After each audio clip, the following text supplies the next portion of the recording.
Bom, pessoal, boa tarde de novo. Né? Como já foi dito, já foi apresentado, eu me chamo João Vitor. Né? Eu concluí há pouco tempo o meu mestrado no programa de pós-graduação em História Comparada da UFRJ. Né? Eu já sou filiado ao PEN, o UFRJ, né? O Programa de Estudos Medievais, desde 2016. Né? E já desde então, desde a graduação, eu tenho me interessado pelo estudo da temática, né? Das relações entre os cristãos e os judeus e também do preconceito cristão contra os judeus nesse período da Primeira Idade Média, né? Ou Antiguidade Tardia, como parte da historiografia prefere chamar, né? Esse contexto de transição do mundo antigo para o mundo medieval, que é sempre muito difícil de delimitar, né, com precisão. Mas eu penso em Primeira Idade Média ali, sobretudo a partir do século IV. Enfim, e é com essa temática, né, com esse campo temático que eu pretendo dialogar, né, nessa palestra que eu preparei para hoje. Eu pensei basicamente numa palestra em 3 momentos distintos. Né? Um primeiro, mais introdutório, em que eu vou discutir a respeito do desenvolvimento, né, da organização dessas relações judaico-cristãs e do antijudaísmo cristão dos primeiros séculos da Era Comum, né, pegando ali mais ou menos do século I ao século V, e já fazendo aqui o meia-culpa, né, de que, obviamente, para pensar de maneira mais aprofundada sobre isso, sobre esse processo, enfim, como que se organizar essas relações, a gente teria que fazer um estudo regionalizado, né, localizado, que não é o caso aqui, né, eu vou falar de maneira mais globalizante. Eu vou, em um segundo momento, discutir um pouco a respeito da documentação que nós temos para trabalhar com essa temática, né, e os desafios metodológicos que essa documentação nos impõe, né, quando você se interessa, você busca estudar essas relações entre cristãos e judeus. E, por fim, num terceiro momento, eu vou apresentar uma possibilidade de leitura, né, diante desses desafios metodológicos, que é o enfoque na relação, enfim, na interação entre antijudaísmo cristão e o poder episcopal, né, o poder dos bispos, né, essas que eram algumas das principais autoridades da igreja cristã nesse contexto, né, que basicamente foi o caminho que eu busquei seguir com a minha pesquisa, né, na graduação e, sobretudo, agora no mestrado, recentemente. Então, o que eu vou falar aqui tem relação, né, é uma derivação da minha pesquisa de mestrado, em que eu propus uma análise comparada do antijudaísmo, né, do discurso antijudaico nos escritos de 2 bispos específicos, né, que foram o Cesário de Arles e o Isidoro de Sevilha, de que eu vou falar bem brevemente lá na frente, assim, só para situar. Mas pode... eu passo o slide, perdão. Bom, eu gostaria de começar, então, com uma citação, né, de um pequeno trecho de um dos sermões do Cesário, que foi um dos bispos que eu estudei, em que ele diz o seguinte: né, então, Isaac recebeu Rebeca e a introduziu na tenda de sua mãe. Também Cristo recebeu a igreja e estabeleceu no lugar da sinagoga, pois, por causa da infidelidade, a sinagoga foi separada de Deus e morreu, e através da fé, a igreja uniu-se a Cristo e foi vivificada. Isaac recebeu Rebeca e a amou tanto que a dor causada pela morte da mãe foi amenizada. Cristo recebeu a igreja e a amou tanto que a dor causada pela perda de sua mãe, a sinagoga, foi abrandada pelo amor dela. E esse trecho me parece particularmente interessante porque ele ilustra bem uma certa ambiguidade que existia nessa relação entre os cristãos e os judeus nesse período, né? Já que claramente o que o bispo está trazendo aqui inferioriza os judeus, né? Coloca eles como algo ultrapassado, morto, superado pelos cristãos, mas ao mesmo tempo coloca eles numa posição que não é totalmente pejorativa, numa posição que tem até um certo destaque, né? Uma certa respeitabilidade. Né? E, enfim, quando a gente vai pensar em marginalidade, enfim, em relações interreligiosas nesse contexto, a gente tem que ter em mente que, enfim, nesse período entre fins da Antiguidade e início da Idade Média, nós vemos uma igreja cristã nicena, né, se expandindo, ganhando maior projeção, maior proeminência política, social, e tentando conquistar um monopólio do campo religioso. Mas, na prática, apesar dessa tentativa de subter um monopólio, continuavam existindo dissidências, divergências, alternativas religiosas várias, né, diante desse cristianismo niceno dito ortodoxo. Você tinha uma infinidade de práticas, enfim, de religiosidades diferentes que foram agrupadas pelos intelectuais cristãos sob o rótulo genérico de paganismo, né? Paganismo, tudo aquilo que não é nem cristianismo nem judaísmo, então tudo, né? Entre os próprios cristãos você tinha, enfim, uma briga intensa para definir quem era o verdadeiro representante da ortodoxia, qual era a correta doutrina que a igreja devia seguir, quem devia ser considerado herege, né? O errado, o equivocado, né? em suas crenças. E, é claro, já desde os princípios, né? Desde a antiguidade, ao longo de toda a Idade Média e além dela, cristãos se viam, né? Vivendo ao lado, convivendo, enfim, diante de judeus, né? População com que eles tinham uma relação muito difícil de definir. Na perspectiva dessa instituição eclesiástica, da igreja, todos eles poderiam ser agrupados, né, genericamente como marginais religiosos, né, marginais da fé. Mas é interessante ver que dentre esses marginais da fé, os judeus ocupavam uma situação, enfim, eles se encontravam em uma situação bem peculiar em relação aos cristãos. Isso por quê? Os judeus estavam, e de alguma maneira sempre seguiram estando, né, profundamente inseridos na história da salvação cristã, na economia da salvação cristã, né? Tipo, tanto que intelectuais cristãos, enfim, cristãos, tinham até dificuldade em concordar entre si, em definir como que se deveria lidar com os judeus, né, nessa interação que ocorria entre eles. Né? Tipo, boa parte dos livros cristãos, dos livros considerados sagrados pelos cristãos, são ou eram, em princípio, livros judaicos, né? Livros escritos por judeus para judeus. Diversas das histórias que eram lidas e seguem sendo lidas rotineiramente nas igrejas, enfim, nas missas, nos cultos, são histórias judaicas, né, sobre personagens judaicos. Então, de certa forma, pode-se dizer que os cristãos, para pensar o próprio lugar no universo, no mundo, nos planos de Deus, tinham de necessariamente se remeter aos judeus e ao judaísmo, né, de alguma maneira, né? Por mais que não necessariamente gostassem disso, né, e que o contrário não fosse verdade. Né? Os judeus não tinham de se remeter aos cristãos para pensar a sua própria cosmologia, mas os cristãos necessariamente tinham de se remeter a eles. E essa passagem do Cesário, que eu li ainda há pouco, né, ilustra bem isso, posto que ele usando uma alegoria que ele pega emprestado do Agostinho, né, essa ideia de que a igreja seria a esposa de Cristo, mas a sinagoga seria a sua mãe, coloca que os cristãos supostamente substituíram os judeus, mas coloca eles nessa posição ambígua de certa respeitabilidade a qual se deve certa reverência, certo respeito, né, que não é completamente negativo. Né? Então isso expressa uma relação complexa em que os judeus, o judaísmo e o próprio antijudaísmo dos cristãos cumpriam um papel, era um elemento de importância, né, para a construção de uma identidade cristã e para a construção também de uma ortodoxia cristã, de uma instituição eclesiástica cristã. Mas bem, passando aqui o slide, para entender esse lugar ambíguo que os judeus ocupavam em sociedades de maioria cristã, a gente tem que voltar um pouco no tempo, né? Isso, para entender o início da Idade Média, a gente tem que recuar um pouco, né, no tempo para entender como que essas relações judaico-cristãs se configuraram inicialmente, né, que leva a gente primeiramente para o século I da Era Comum, que é quando o movimento cristão surge. Né? E nesse momento de emergência inicial do movimento cristão, né, os cristãos, entre aspas, eles eram, na realidade, muito mais uma facção, uma seita judaica. Né? O cristianismo era, na prática, uma espécie de judaísmo dissidente, um judaísmo divergente do mainstream, do establishment, que seria o judaísmo do Segundo Templo. E, possivelmente, no lugar de usar o termo cristãos, seria mais adequado, para esse momento inicial, usar o termo nazarenos, né, que seriam aqueles cristãos convertidos entre judeus, né, e que seguiam considerando-se judeus. Né, e as disputas entre esses nazarenos e os demais judeus, na prática, não eram disputas, enfim, em que cristãos se colocavam contra judeus, mas sim em que os judeus discutiam entre si para definir o que seria a forma certa, como seria a forma correta de ser um judeu. Mas é claro, esse cenário se complexifica relativamente rápido, né, na medida em que o movimento se expande, né, e surgem divisões dentro do próprio movimento cristão, do movimento de seguidores de Cristo. Essa divisão dizia respeito, a princípio, né, sobretudo aos alvos da missão cristã, né, da atividade missionária cristã, e a relação que se deveria estabelecer com as tradições do judaísmo do templo, né, do judaísmo mainstream, por assim dizer. De um lado, surge, então, o chamado grupo dos hebreus, né, encabeçados por Pedro, né, pelo apóstolo Pedro, que concentraram sua atuação, né, sua atividade, sobretudo no contexto nativo, né, desse movimento, né, ali na Judéia, na região da Judéia e da Galiléia.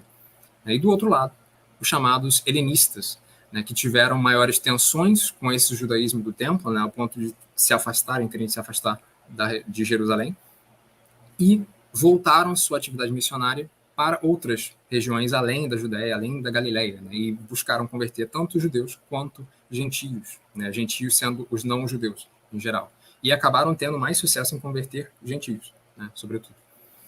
E com essa, enfim, expansão do movimento cristão para além do seu contexto nativo, a igreja acaba ficando dividido em duas, né, para generalizar, assim, seria a Ecclesia ex circumcisionem, a igreja da circuncisão, a igreja composta daqueles convertidos dentre os próprios judeus, e a Ecclesia ex gentibus, né, a igreja dos gentios, né, a igreja composta por todos os cristãos que foram convertidos dentre os não-judeus. E entre esses dois, né, entre esses dois grupos, vão surgindo discordâncias e desconfianças, enfim, tensões a respeito de qual caminho deveria ser seguido pelo movimento como um todo. E essas divergências, essas discordâncias, tenderam a se agudizar, a se tornar mais graves, na medida em que o aumento, né, por meio das conversões, por meio da atividade missionária, o aumento do número de cristãos gentios, né, fazia com que os judeus cristãos, né, os nazarenos, que a princípio eram o grupo majoritário e protagonista desse movimento cristão, se tornassem cada vez mais uma minoria nesse movimento mais amplo, minoria em termos numéricos mesmo. Né. E essa divergência segue sendo estimulada também por conta do que eu falei, das tensões em torno de como deveriam se relacionar com as tradições do judaísmo do Segundo Templo, né, com os preceitos judaicos e tudo mais. Né, uma discordância sobre a necessidade ou não de impor aos novos conversos, né, aos conversos que advindos de fora do meio dos judeus, os preceitos e os ordenamentos da lei mosaica, né, como a circuncisão, por exemplo. Né, e essa é uma briga, uma disputa que a gente vê, por exemplo, no Novo Testamento, na Epístola de Paulo, né, na Epístola de Gálatas, em que você tem, enfim, o relato de um conflito a respeito dessa questão. Né, tipo, os não-judeus de nascença têm de seguir os preceitos, eles têm que seguir a lei ou não. Né, e você tem um grupo de seguidores de Tiago defendendo que sim, e sendo fustigados, enfim, criticados por Paulo, que é bem rígido, enfim, que alega que a salvação se dá pela fé e não pela fé em Cristo e não pelo respeito à lei e aos preceitos, né? E quem se garantiria na lei para ser salvo já não estava salvo. Tipo, você vê essa tensão no interior desse movimento cristão. E essas críticas a judeus, né, feitas por judeus, a partir do momento em que elas são deslocadas para fora do seu contexto nativo, né, em que quem está lendo, quem está vendo essas disputas não é judeu de nascença, não está inteirado nessas disputas, né? Aquilo que a princípio a gente poderia chamar de uma retórica judaica sectária, né, de uma briga entre os judeus para definir a forma certa de ser judeu, vai se tornando paulatinamente uma retórica anti-judaica propriamente dita. Né?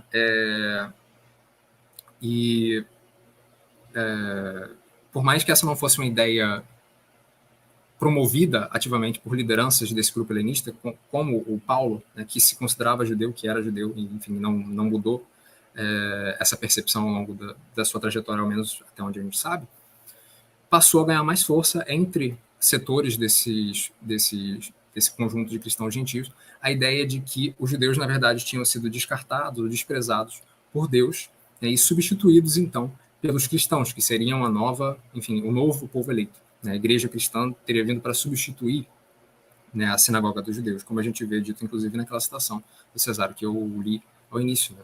Assim, esse grupo de cristãos gentios, que a princípio era um grupo meio que secundarizado dentro desse movimento cristão, reclama para si um maior protagonismo, né, e também busca avançar uma doutrina, uma crença que se distanciava mais dessas raízes judaicas desse movimento, né, como um todo. E esse processo, claro, levou ao surgimento de uma literatura propriamente anti-judaica entre os cristãos, né, já mais distanciados assim, a partir, sobretudo, ali do século II da Era Comum. Né. Essa tradição literária é conhecida pela historiografia como tradição ad versus judeus, né, ou contra judeus, por alguns autores, e ela é inaugurada ali por alguns textos do século II, como o Diálogo com Trifão, do Justino Marte, a Epístola de Barnabé, que, não, apesar do nome, não tem uma autoria claramente definida, e a homilia sobre a Páscoa, ou sobre a Pascha, de Mérito de Sardes. E o ponto central desses textos, né, era a apropriação das escrituras sagradas dos judeus, né, e também uma justificativa do motivo do porquê esses membros do movimento cristão reclamavam para si esses textos sagrados, reclamavam para si a posse desses textos sagrados, mas ao mesmo tempo não se propunham a seguir muitos dos preceitos, muitos dos ordenamentos que estavam contidos neles, né, muitas das práticas que eram impostas por essa lei mosaica. E, sobretudo nos dois primeiros, no diálogo com Trifão e na Epístola de Barnabé, o cerne dessa mensagem anti-judaica estava na transformação da Bíblia hebraica, do Tanakh, em Antigo Testamento, no que seria o Antigo Testamento dos cristãos, que é como nós nos referimos a esse conjunto de textos iniciais que estão incluídos na Bíblia dos cristãos e que têm em sua origem, foram produzidos inicialmente por judeus. E isso, enfim, essa apropriação literária se fazia sobretudo por meio de uma leitura alegórica, cristológica desses textos, da ideia de que esses textos, enfim, deveriam ser interpretados não ao pé da letra, não de acordo com a carne, com a letra, mas sim simbolicamente, espiritualmente. A ideia de que os judeus, embora tenham sido portadores desses textos ao longo de séculos e mais séculos e mais séculos, teriam sido supostamente incapazes de compreender o que eles realmente queriam dizer. Qual seria o real significado desses textos? Um significado que, de acordo com esses cristãos, estava contido no sentido espiritual das Escrituras, e que, supostamente, desde o princípio, desde o primórdio, desde o Gênesis, apontava para a futura vinda de Jesus Cristo, e para o advento, enfim, dos cristãos, da igreja cristã, que estaria destinada, então, a assumir esse lugar supostamente deixado vago pelos judeus e pela sinagoga. E, é claro, somado a isso, também de grande importância nessa literatura anti-judaica cristã e nas relações entre os cristãos e os judeus ao longo dos séculos, estava a acusação de deicídio, que é basicamente a acusação, enfim, que culpabiliza, que responsabiliza os judeus pela morte, enfim, pelo assassinato de Jesus Cristo, de Deus em sua forma de carne, em sua forma humana, que aparece desses textos iniciais, sobretudo na Epístola do Mileto de Sardes. Essa tradição a do versos judeus foi um fator importante para a construção de uma identidade cristã como algo distinto, já como algo mais separado dos judeus e do judaísmo, e seguiu se desenvolvendo, seguiu sendo reproduzida e expandida ao longo de séculos, adentrando o período medieval. Mas isso, é claro, não quer dizer que construiu uma identidade cristã plenamente separada do judaísmo, enfim, e dos judeus. É claro, essas populações seguiram interagindo e seguiram tendo tensões e encontros entre elas, e isso, inclusive, como eu vou falar mais adiante, é um dos possíveis motores dessa produção de textos antijudaicos por parte de autoridades cristãs. Mas, bem, passando aqui o slide, tendo falado dessas questões internas, digamos assim, ao movimento cristão, é importante considerar também que alguns eventos históricos mais amplos, alguns fatores externos, também tiveram um peso considerável para moldar essas relações judaico-cristãs nesse período inicial, do século I e V, e também além dele. Primeiro, eu queria que talvez o mais importante caiba destacar as guerras romano-judaicas, nesse primeiro momento, que ocorreram, que foram basicamente rebeliões judaicas contra o domínio do Império Romano, que ocorreram ali nos séculos I e II, e que acabaram sendo derrotadas pelos romanos. O fato dos cristãos e até mesmo dos nazarenos, dos judeus cristãos, não terem se engajado nessa luta, não terem se juntado aos judeus nessas rebeliões, foi um elemento que colaborou também para agudizar essa noção de separação entre os dois grupos, as tensões entre os dois grupos, a demarcação de uma identidade mais distinta, mais separada. E, além disso, o desfecho desses conflitos, com a derrota dos judeus, teve um peso simbólico considerável, que influenciou nessas relações, sobretudo o desfecho do primeiro conflito, da primeira rebelião ali em meados do século, na segunda metade do século I, em que os judeus acabaram derrotados, a cidade de Jerusalém, depois de meses de cerco, devastada, basicamente é destruída, e o templo, o segundo templo é destruído, restando basicamente só o que conhecemos hoje como o Muro das Lamentações, que é um ponto de referência importante para o judaísmo, desde então.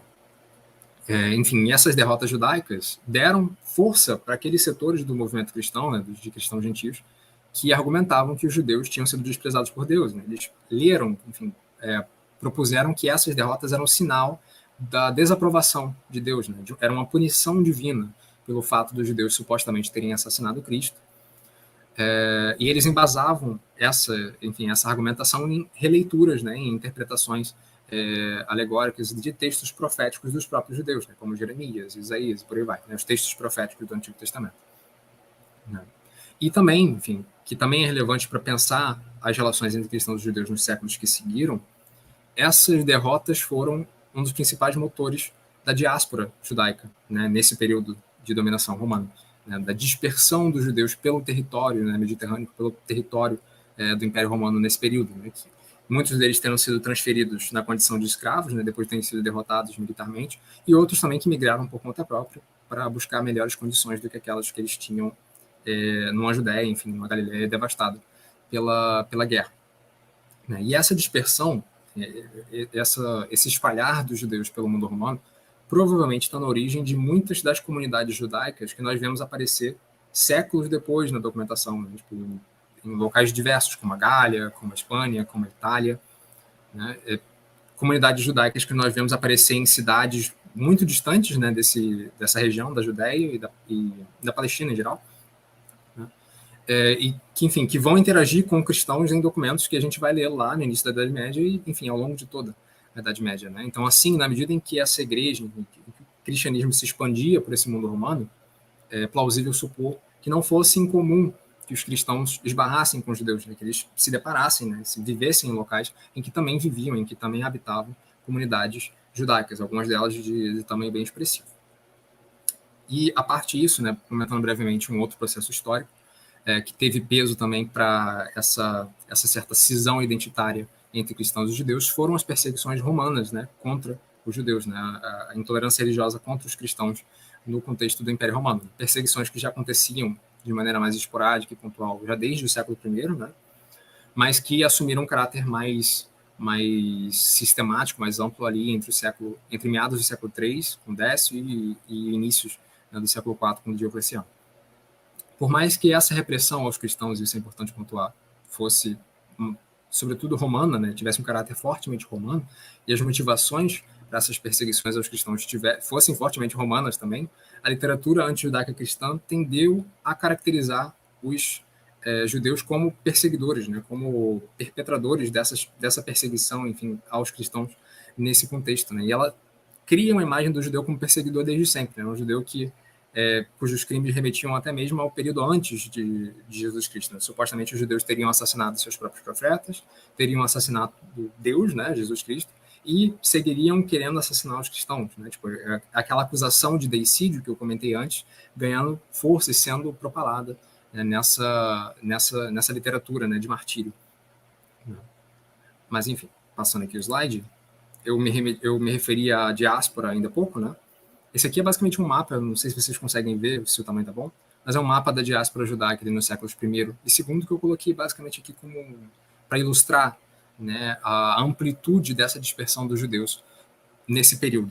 Né? A população judaica que antes tinha uma concentração considerável nessa região de onde partem as setas, né, eu creio que vocês não conseguem ver o meu mouse, ali da região da Judéia, da Galileia, ela é espalhada por todo o Império, né, e isso deu origem, nos séculos seguintes, a várias comunidades judaicas, né? Sobretudo em cidades mais litorâneas, né? Vocês veem que a maior parte dessas bolinhas amarelas estão perto do litoral, ou em cidades que nas imediações, né, na proximidade de grandes rios com desembocadura no Mediterrâneo, né? Como o caso do Nilo, aqui no Egito, e do Ródano, ali na Gália, também do Betis, na Espanha, enfim, grandes rios com desembocadura no Mediterrâneo. Mas essa é só para ilustrar mesmo o que eu acabei de falar sobre a diáspora. Passando aqui. Por fim, eu creio que o último processo histórico para fechar essa introdução mais geral sobre as relações judaico-cristãs, e agora já se aproximando do nosso período de interesse de fato, que é a Idade Média, né? Já na Idade Média, na primeira Idade Média, o último processo histórico que cabe destacar é, obviamente, a conversão do Império Romano, né? Desse Império Romano, ao cristianismo ali, a partir do século IV. Né? E o consequente fortalecimento da igreja, né, nesse território do Império Romano nos anos, enfim, nos séculos que seguiram. Na medida em que os imperadores, a partir de Constantino, se aproximaram, né, do cristianismo e das autoridades eclesiásticas, o cristianismo passou a influenciar, né, consideravelmente na legislação imperial, em certo sentido. Né, e isso impactou, obviamente, na situação dos judeus, mas não gerou, né, uma situação de exclusão completa, né, ou de repressão sistemática contra eles. Né, os legisladores romanos seguiram, né, não retiraram dos judeus a sua condição de religião lícita, e também continuaram conferindo a eles alguns privilégios que já eram tradicionalmente conferidos, como o direito de não atenderem a convocações em dias de sábado ou em dias de celebrações judaicas em que seria obrigatório o ócio, né? O não envolvimento em atividades mundanas, uma certa autonomia na gestão interna, né, da própria comunidade judaica, da própria sinagoga, e, enfim, dentre outras coisas. E os judeus mantiveram, enfim, essa condição, a sua condição de cidadãos romanos, né, embora eles fossem colocados numa situação de cidadãos de segunda classe, né, e fossem alvos de algumas restrições, né, e de uma retórica bem hostil nessa legislação, uma retórica que já bebe dessa influência, né, de autoridades eclesiásticas. Né. Então, por um lado, eles ainda tinham seus direitos, seus privilégios tradicionais reconhecidos e mantidos, mas por outros, a lei os proibia de exercer cargos, né, exercer poder sobre cristãos, então proibição de ocupação de cargos públicos para que cristãos não se vissem abaixo, né, hierarquicamente de judeus, proibia eles de cooptar, de atrair cristãos ao judaísmo ou de punir judeus que decidissem se converter, né, ao cristianismo e por aí vai. E também são qualificados, né, na legislação romana de Constantino, se não me engano, como uma seita nefasta. Né? Então, por um lado, eles são atacados pela lei, com uma retórica bem hostil, mas por outro, eles mantêm seus direitos. Né? É uma situação também bem ambígua, como eu falei. Mas, mais que as leis em si, mais que a legislação em si, pode-se dizer que o que teve um impacto maior na vivência dos judeus, nesse período, final da Antiguidade e início da Idade Média, foi o fortalecimento dos bispos, né? Das autoridades eclesiásticas enquanto lideranças nas cidades ao longo do Império Romano. Né? A influência episcopal colaborou para moldar, né, essas comunidades urbanas, moldar essas cidades e transformando-as, né, nos séculos que seguiram, ao longo dos séculos, e mesmo depois da queda, entre aspas, do Império Romano em sua parte ocidental. Né? Esses bispos continuaram nos reinos germânicos ou bárbaros, como se queira chamá-los, continuaram sendo autoridades de grande relevância política, né? Com grande poder político, que obviamente influenciava na situação dos judeus que viviam nessa cidade. Né? E embora a instituição em si, a igreja, enquanto instituição, não tenha promovido nesse contexto uma política de perseguição, né, mais sistemática aos judeus, muitos dos casos de violência que nós vemos, né, contra os judeus, com perseguições, com destruição, depredação ou incêndio de sinagogas, tinham, né, na sua origem, ali, sobretudo a partir do século V, bispos, né, bispos carismáticos incitando, né, seus fiéis, suas comunidades, a atacar os judeus, enfim, a atacar suas sinagogas. Então, a instituição em si não promovia isso, mas a influência episcopal podia acarretar esse tipo de situação. Né? E essa, enfim, ambiguidade da situação dos judeus, né, que eram tolerados, mas eram desprezados, que eles eram protegidos pelas leis, mas eram atacados por elas, né, era indicativa, né, das tensões e de uma certa indefinição entre os próprios cristãos a respeito de como eles deveriam lidar com os judeus. Né? Os próprios cristãos não concordavam, não tinham um consenso a respeito disso. Né? Pois permanecia a questão de que, enfim, eles fizeram parte dos planos de Deus, da história da salvação, né? Eles tinham recebido as escrituras, eles tinham recebido promessas, né, de Deus, e Deus, teoricamente, não poderia descumprir as próprias promessas, né, mas eles seguiam sem reconhecer a divindade de Jesus Cristo, né, que era, obviamente, um problema, né, uma fonte de constrangimento para esses pensadores cristãos. Né? Como é que isso pode acontecer?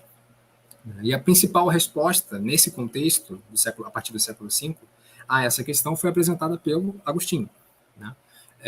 E ficou conhecida como a doutrina ou a teoria do povo testemunha. Né? O Agostinho sugeriu, então, diante dessa problemática de como lidar com os judeus, que os judeus deviam continuar existindo, eles deviam continuar tendo o direito de ser judeus, né? Mas eles deviam permanecer também, enfim, dispersos pelo mundo. Né? A situação deles, dispersos pelo mundo, vivendo em uma situação de inferioridade em relação aos cristãos, serviria à missão cristã, pois eles seriam como que uma testemunha da suposta vitória do cristianismo, da vitória da igreja cristã, né, e da verdade das escrituras cristãs. Né? Então, essa doutrina teve bastante força, né, sobretudo na primeira metade da Idade Média e, em alguma medida, também depois, mas depois ela já não contém tão bem, digamos assim, as tensões em relação aos judeus. E ela serviu, de certa maneira, né, como uma forma de evitar que os judeus sofressem formas de violência mais enfim, mais concretas, né? Sofressem uma violência de repressões mais concretas, né? E pudessem, assim, continuar existindo em comunidades, enfim, em sociedade de maioria cristã, só que numa condição de marginal, né? Como se fosse uma tolerância baseada no desprezo, uma coisa ambígua. Mas, enfim, para passar agora para a segunda parte da apresentação, né, eu gostaria de iniciar também com uma citação, né, do autor argentino Rodrigo Laran-Cohen, que sintetiza, né, muito bem, né, o obstáculo que se coloca no nosso caminho quando nós nos propomos a estudar essas relações confusas entre cristãos e judeus no contexto do final da Antiguidade e início da Idade Média. Né? Ele fala basicamente o seguinte, né? Ora, qual foi a resposta judaica à situação? Que testemunhos restaram da peleja? Aparece aqui o problema central do estudo do judaísmo para a Europa Ocidental ao longo da Antiguidade Tardia e do Alto Medievo, o silêncio. Falar das imagens dos judeus constituídas nas diversas estruturas discursivas cristãs é relativamente seguro, mas pouco ambicioso. Porém, falar de realidades é, por sua vez, otimista demais. Então, assim, o principal problema, né, com que nós temos que lidar são os documentos, né, ou melhor dizendo, a falta, né, de documentos. E isso porque sobreviveram pouquíssimos textos escritos por judeus para esse período, né, entre fins da Antiguidade e início da Idade Média, né, sobretudo quando a gente fala do Ocidente. Né, no Ocidente, né, no mundo ocidental ali, depois dos escritos do historiador Flávio Josefo, né, do século I, que, enfim, escreve uma história dos judeus e relata os eventos, né, da Primeira Guerra Romano-Judaica, ali no século I, basicamente a gente não tem mais textos de autoria judaica segura, né, e com a datação minimamente reconhecível, né, identificável. E para o contexto oriental, né, nós temos um corpus de literatura bem significativo, que é o corpus da literatura rabínica, né? O judaísmo rabínico emerge nesse contexto também, mas ele também tem seus próprios problemas, né? Tipo, a literatura rabínica é muito difícil de datar, porque ela inclui ali tradições orais, né, que não tem como se definir em que momento foram estabelecidas. A literatura rabínica fala muito pouco dos cristãos, né? Os rabinos não parecem ter se interessado em discutir, enfim, em debater com cristãos ou sobre os cristãos. E não há evidências concretas de que esse judaísmo rabínico, nesse período anterior ao advento do Islã e à expansão do Islã, tivesse, de fato, alcançado comunidades judaicas mais distantes dos seus centros de produção intelectual, né, como ali a região da Judéia e a região da Babilônia. Então, é muito difícil saber se esse judaísmo rabínico tinha influência numa comunidade de judeus, por exemplo, na Espanha, ou na Gália, ou na Itália, enfim, ali na Europa. Porque é difícil saber se essa produção intelectual tinha alcançado eles nesse período. E, em contraste com isso, nós temos uma abundante literatura cristã, né, a respeito dos judeus e frequentemente contra os judeus. O autor Andrew Jacobs ele chega a brincar dizendo que é difícil encontrar um documento cristão que não fale, né, de judeus ou do judaísmo, geralmente de forma bem pesada, né, bem carregada, né, nesse período. E, enfim, depois daqueles textos de fundadores que eu mencionei anteriormente, nós temos vários e várias autoridades patrísticas comentando, enfim, e retomando e reforçando esses argumentos, né, contra os judeus em suas obras. Né? Tertuliano, o Cipriano de Cartago, o Eusébio de Cesareia, o João Crisóstomo, o Agostinho, que eu já citei, dentre tantos outros. Aqui é só para citar os nomes mais destacados, né, para esse período.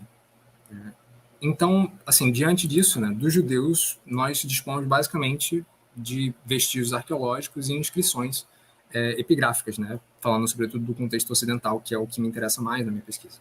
Né, e frequentemente é difícil até identificar quando uma inscrição ou quando um vestígio arqueológico tem relação com os judeus ou não. Isso porque os judeus frequentemente adotavam nomes típicos da região em que eles estavam habitados ou nomes que eram passíveis de serem adotados também por cristãos, já que eles compartilhavam, né, um mesmo corpus de textos sagrados. Frequentemente eles adotavam também o idioma, né, a língua da região em que eles estavam instalados.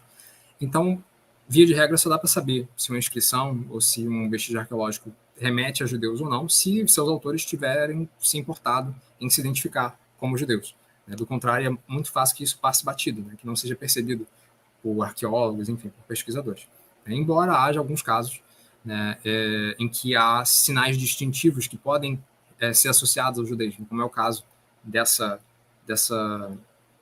imagem aqui, desse tanque, né, encontrado em Tarragona, que é por volta do século VI, tipo, remete, né, ao século VI, em que há uma menorá, né, que é esse castiçal de 7 bocas, assim, que está bem no centro da imagem, né, que é um símbolo associado ao judaísmo. Né? Enfim, mesmo também quando a gente tem acesso a esse tipo de documentação, né, ela tem, obviamente, seus limites. Né? Não é muito justo você querer comparar a quantidade de informações que você obtém de um tratado, de uma homilia, de uma carta, e as informações que você obtém de uma breve inscrição ou de um desenho numa parede.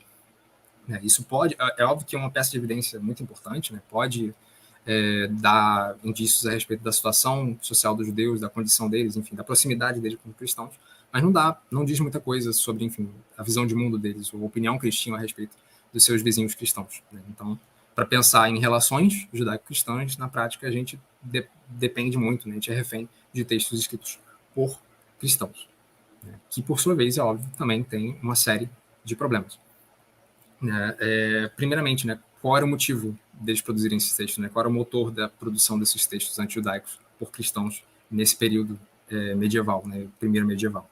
Uma primeira possibilidade aventada pela historiografia de que os autores cristãos escrevessem isso por estarem preocupados, enfim, com o contato entre cristãos e judeus e as disputas e os intercâmbios e trocas, né, que esse contato geraria. Né? Então, seria uma preocupação com os judeus reais, tipo, por assim dizer. Tipo, o contato, de fato, a preocupação em relação à interação entre judeus e cristãos ali, na vivência cotidiana das comunidades, inquietaria essas autoridades cristãs e as levaria a escrever sobre os judeus e escrever contra os judeus, né? Demarcando essas separações, enfim, a separação entre cristianismo e judaísmo.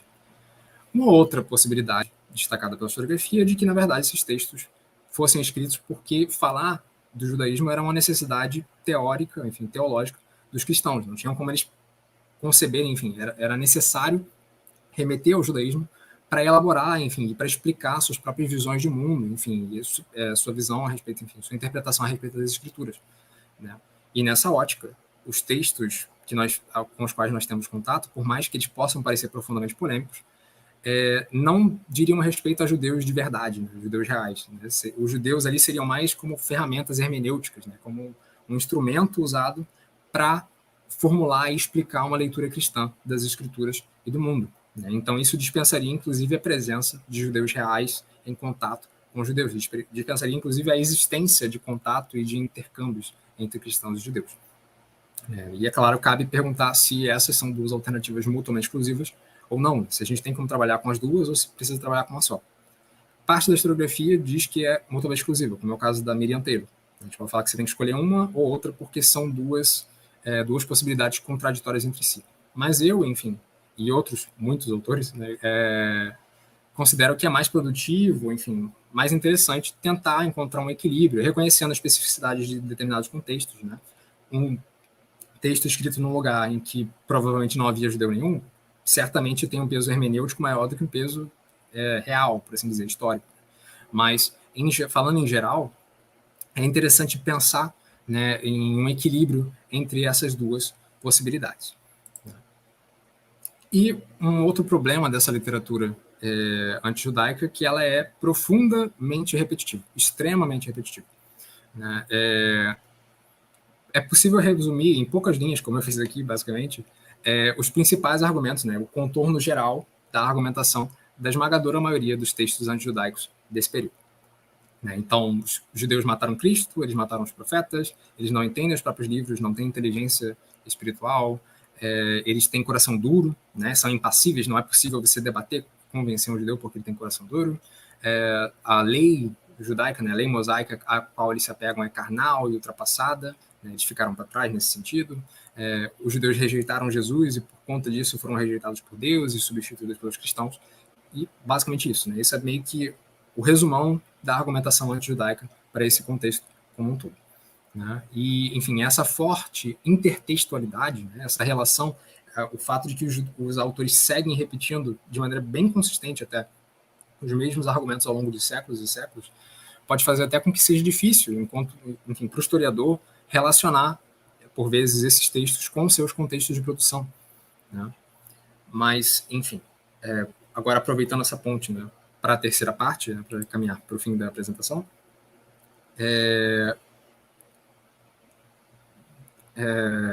não há uma resposta única, né? Tipo, eu apresentei aqui uma série de problemas e não há uma resposta única, uma receita de bolo que nos permita lidar com esses desafios metodológicos. Mas um bom ponto de partida, a meu ver, né, é considerar que esses textos cristãos antijudaicos, esses textos adversos judeus, têm um caráter formativo. Né? Eles não descrevem para a gente como que eram as relações entre judeus e cristãos, mas eles buscavam construir essas relações. Eles buscavam, eles não descreviam a sociedade, mas eles buscavam atuar na sociedade e regrar, moldar, normatizar como essas relações ocorreriam, né?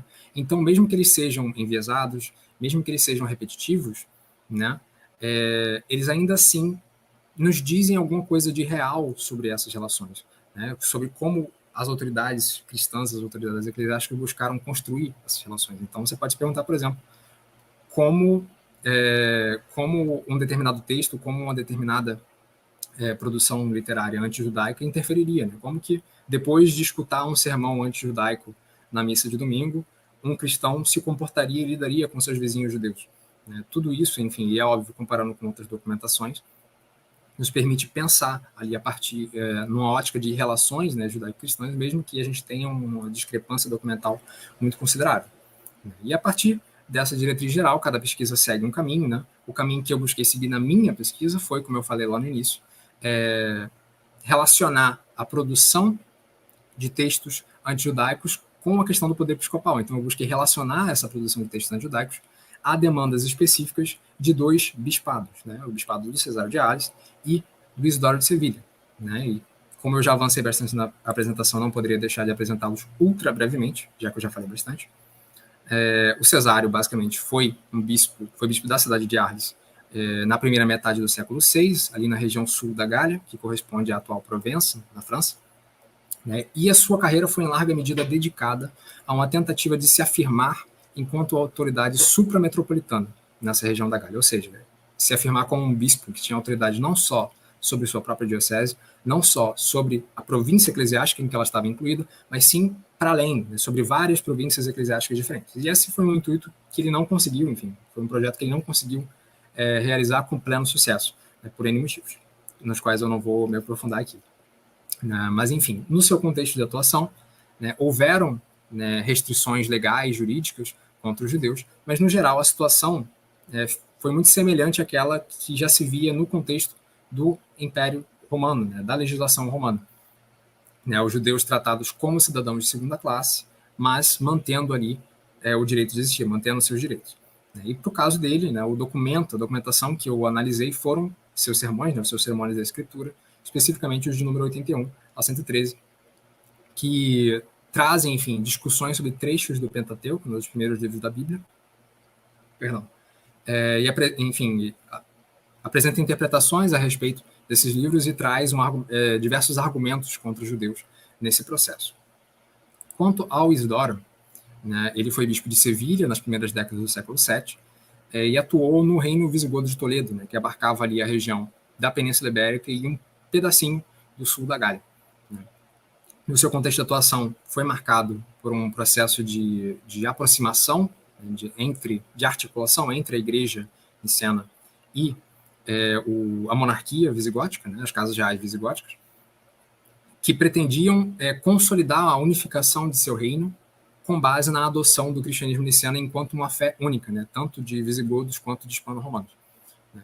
E, diferente do caso de Cesário, no contexto de atuação de Isidoro, a situação social e jurídica dos judeus se deteriorou bastante, né, no reino visigodo, sobretudo a partir ali do reinado do rei Sisebuto, né, que reinou entre 612 e 621, e que marcou o início de um acirramento, né, das políticas, enfim, das leis contra os judeus, que se arrastou por quase um século inteiro, e que se iniciou com um decreto dele que decretou que todos os seus súditos judeus deviam ser obrigatoriamente convertidos, né, batizados e convertidos ao cristianismo. Então, foi um exemplo de uma política de conversão forçada. Né? E aqui ocorreu ali por volta de 616, embora essa data seja um pouco controversa. Para esse caso, o documento que eu analisei foi um tratado antijudaico do próprio Isidoro, chamado De Fide Católica contra judeus, que é basicamente uma compilação de passagens bíblicas e de argumentos para sustentar a ideia de que o advento de Cristo e da igreja cristã já estavam previstos, né, nos textos sagrados dos próprios judeus. E ao trabalhar com esses dois casos, né, comparativamente, eu propus a hipótese de que Cesário e Isidoro investiram na produção de textos antijudaicos com o intuito de reforçar, né, suas próprias posições diante de outras autoridades cristãs, fossem elas eclesiásticas ou laicas. Né? Ou seja, eles produziram textos contra judeus no quadro de uma disputa entre cristãos, não necessariamente uma disputa contra os judeus. E, enfim, os dois casos, né, os dois bispos caracterizam os judeus de forma bem semelhante, né, seguindo, né, os estereótipos que já tinham sido consolidados na tradição que os precedeu, mas eles se apropriam dessa tradição adversa aos judeus de maneira seletiva, né, se apropriando, enfim, dela de acordo com as demandas específicas dos contextos político e eclesiástico em que cada um atuou. E para contornar, né, os desafios metodológicos que eu comentei anteriormente, né, tipo, os desafios desses textos, que são repetitivos, que são abstratos, eu investi basicamente no meu aparato metodológico, né, para além da história comparada, né, que nos permite esclarecer melhor um fenômeno histórico ao compará-lo com outros. Eu utilizei também o aporte da análise categorial de conteúdo, que consistiu basicamente, primeiramente, no estabelecimento de um objeto, os judeus e o judaísmo, o desmembramento do texto, né, em unidades de contexto, que são formadas, enfim, são extrações, são extratos do texto de tudo aquilo que o Cesário e que o Isidoro falaram sobre esse objeto, né, os judeus e o judaísmo. Em seguida, ao comparar essas unidades de contexto, né, esse texto completamente desmontado, comparar os trechinhos entre si, eu pude constituir e reagrupá-los, né, e formar categorias, né, por isso que é uma análise categorial, e usando esse método, eu analisei, né, essa argumentação antijudaica do Cesário e do Isidoro e identifiquei 4 categorias do que eu chamei de procedimentos antijudaicos. Né? Foram a comparação, que é autoexplicativa, a desmoralização, né, que abarca os ataques aos judeus com base em insultos ou acusações contra eles, né? A interpelação, que seria a insinuação de uma interlocução, né, direta ou indireta com os judeus, e a superação, que seriam os argumentos de apropriação, né, do patrimônio literário judaico e das promessas divinas, né, que teriam sido feitas aos judeus. E uma vantagem do emprego desse método é que ele permite uma análise que é tanto quantitativa quanto qualitativa, né? E nos permite identificar de maneira mais precisa como que, mesmo que o quadro geral dos argumentos desses bispos sejam semelhantes, né, há diferenças significativas nas estratégias de cada bispo e nos procedimentos utilizados por cada autor. Não se preocupem com o quadro, tem muita informação. Eu não vou ficar explorando cada ponto disso aqui, não precisam se deter nos números, né, mas para mostrar realmente isso aqui, que é um resumo, né, uma síntese do levantamento de dados que eu fiz, né, do Sermão da Escritura, do Cesário, e do De Fide Católica, do Isidoro. Né, basta ver aqui, tipo, à esquerda, né, para ilustrar o método, né, as 4 categorias, né, e suas respectivas subdivisões, e à direita uma relação, né, do número de trechos, né, de sermões e de capítulos em que cada procedimento é mobilizado. Né? E o que interessa mais aqui nesse quadro de distribuição categorial é que ele nos mostra que, mesmo que, grosso modo, eles usem, né, os mesmos argumentos, o Cesário e o Isidoro enfatizam procedimentos diferentes. Né? E isso é passível de ser relacionado com a trajetória de cada um, né, com os contextos de atuação de cada um. Então, passando aqui para o próximo slide, para ninguém ficar perdido, né, nessa quantidade de informações aqui, só para apontar, né, como eu marquei em negrito aqui na direita e aqui embaixo, as categorias mais utilizadas com mais frequência, né, em cada um são diferentes. Né? No caso do Cesário, o principal procedimento que ele mobiliza é o procedimento de superação, enquanto o caso de Isidoro, né, predomina o procedimento de desmoralização. E qual seria o motivo disso, o significado disso? Né? Como a gente poderia relacionar isso com a trajetória de cada um? No meu trabalho, eu argumentei que o Cesário dá maior destaque a esse procedimento de superação, porque o antijudaísmo se insere na trajetória dele como uma peça central de um programa de reforma catequética, de um programa de reforma pastoral. Né? E esse programa de reforma era uma das suas principais bandeiras, né, nesse seu esforço de afirmação pessoal enquanto uma autoridade suprametropolitana na região, em sua região de atuação, né, no sul da Gália. Né? Já o Isidoro, por sua vez, confere maior destaque à desmoralização porque ele atuou num contexto em que havia certamente maiores tensões, né, maior tensionamento dessas relações entre cristãos e judeus e também das relações, né, tipo, entre a jurisdição eclesiástica, episcopal e a jurisdição monárquica, né, nesse reino visigodo, tendo em vista o acirramento dessas políticas antijudaicas, né, e quem seria o condutor, né, dessas políticas? Seriam as casas reais, seriam os bispos, né, seria a igreja? Então, assim, a desqualificação moral que ele faz dos judeus colaboraria, né, para reforçar uma ideia de separação entre cristãos e judeus, né, nesse contexto confuso em que os judeus estão sendo convertidos ou estão prestes a serem convertidos.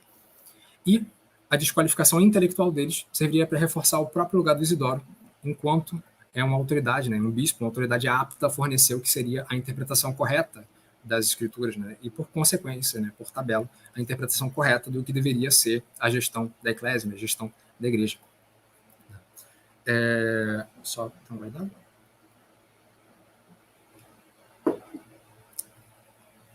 E além desses dados mais quantitativos, né, a organização dos trechos em categorias permitiu identificar também alguns dados mais qualitativos, como, por exemplo, a presença ou a ausência de um determinado argumento específico no interior de uma mesma categoria, ou como uma mesma categoria pode ser abordada de forma bem diferente por cada autor. Trazendo aqui, por exemplo, eu não vou ler na íntegra porque eu já falei demais, eu nem sei quanto tempo eu já falei aqui. Esse é um trecho da conclusão de um sermão do Cesário, né, um trecho do sermão 104, que se insere no procedimento de interpelação, né, de sugerir que existe interlocução entre cristãos e judeus. E como eu destaquei aqui em negrito no final, né, quando ele fala que seus fiéis poderão expor com clareza, não só aos judeus, mas também aos pagãos, o mistério da religião cristã, sempre que houver lugar ou ocasião, o bispo, na prática, está incentivando sua audiência a memorizar aquilo que ele ensinou e repetir seus argumentos quando estivessem interagindo com judeus ou com pagãos. E com isso, na prática, ele está deixando subentendido que seus fiéis, no cotidiano, têm contato com os judeus, que eles interagem, que eles conversam com os judeus, né, quer ele queira ou não. Por mais que ele tente reforçar ideias de separação entre eles, essas interações acontecem. É uma coisa banal no ambiente urbano diário. Né? E quando nós olhamos para o caso de Isidoro, né, em nenhum momento do tratado dele, ele insinua qualquer tipo de interação ou de proximidade, de contato, né, entre cristãos e judeus. Ele bate apenas na tecla da separação. É provável que não fosse interessante, no contexto em que ele estava atuando, admitir a existência desse tipo de contato, de intercâmbio entre um e outro, né? Tendo em vista que era um contexto de maior polêmica antijudaica, por assim dizer. Né? E agora, para o segundo e último exemplo, antes de caminhar para o fim, de chegar no fim, né? A gente já está caminhando para o fim, chegar no fim, é um trecho do capítulo 5 do segundo livro do Tratado do Isidoro, né, que é basicamente um capítulo em que ele diz que os judeus estão destinados a serem convertidos no final dos tempos, apenas no final dos tempos, por intervenção do profeta Elias, que ressuscitado seria enviado diretamente por Deus. Né? Então, assim, nos dados quantitativos que a gente vê aqui atrás, aqui, nessa segunda linha aqui, na parte direita em negrito, você vê que há um grande número, né, de trechos em que ele recorre à desmoralização, né, em que ele ataca, em que ele faz injúrias aos judeus, muito mais do que na documentação, enfim, nos sermões do Cesário. Mas, ao mesmo tempo, ele destaca muito mais do que o Cesário a ideia de que os judeus também são um povo de Deus, que eles também fazem parte do reino de Cristo, né, e que eles também vão ser salvos. Ele bate muito mais nessa tecla. O Cesário só tangencia essa questão. Né?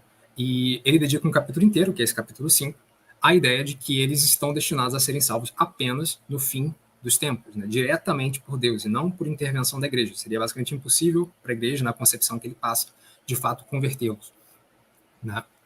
Enquanto coletividade. Né? E isso é bem significativo, né? Tendo em vista que ele escreve isso, que ele fala isso justamente no contexto em que os judeus estão sendo convertidos à força ou estão prestes a serem convertidos à força, né? Por mando de um rei. Né? Escreve esse tratado ao mesmo tempo, num contexto muito próximo a esse decreto do Sisebuto de converter todos os judeus à força. Então, isso é indicativo de como o antijudaísmo é mobilizado aqui de acordo, né, com o ambiente político. Ele não é mobilizado à toa, não é mobilizado de graça. É como que se o Isidoro estivesse dando pitacos, de certa forma, né, tipo, jogando lá o grão de sal dele, a respeito dessa questão da conversão dos judeus, que certamente era uma questão quente, uma questão debatida no contexto em que ele estava atuando, se posicionando enquanto uma autoridade eclesiástica, intelectual, que supostamente teria autorização, enfim, qualificação para arbitrar nessas questões, né? Que seria, então, uma crítica sutil a uma interferência monárquica nesse processo, né? Nesse ponto de conversão dos judeus. Mas bem, então, para encerrar a minha fala aqui, já que, como eu já disse várias vezes, eu falei bastante, eu concluo só retomando, né, os pontos centrais do que eu falei até agora. Né? Primeiro, relativo à primeira parte da apresentação, né? Por mais que os judeus fossem marginalizados, eles ocupavam um lugar bem ambíguo, né, em relação aos cristãos, né, sociedades de maioria cristã ao longo da primeira Idade Média, porque eles tinham um lugar na história da salvação. Eles faziam parte da teleologia cristã para o mundo. Né? Então, e eles seguiriam cumprindo, né, com um papel nessa história cristã, que seria o papel de testemunhas, né, dessa suposta vitória dos cristãos, do suposto triunfo dos cristãos. Em segundo lugar, agora pegando a segunda parte da apresentação, a literatura antijudaica cristã é bem difícil de lidar, é uma documentação, um corpus documental bem desafiador, é enviesado, mas é possível estudar relações, né, tipo, pensar em relações de fato entre cristãos e judeus a partir dela, desde que nós estejamos atentos, né, a esse caráter formativo desses textos, né, e abertos também a um uso criativo, por assim dizer, da metodologia e da teoria que é tão necessária para a gente que trabalha com a Idade Média, né, com o final da Antiguidade também, e lida com esses vazios documentais tão desafiadores. Né?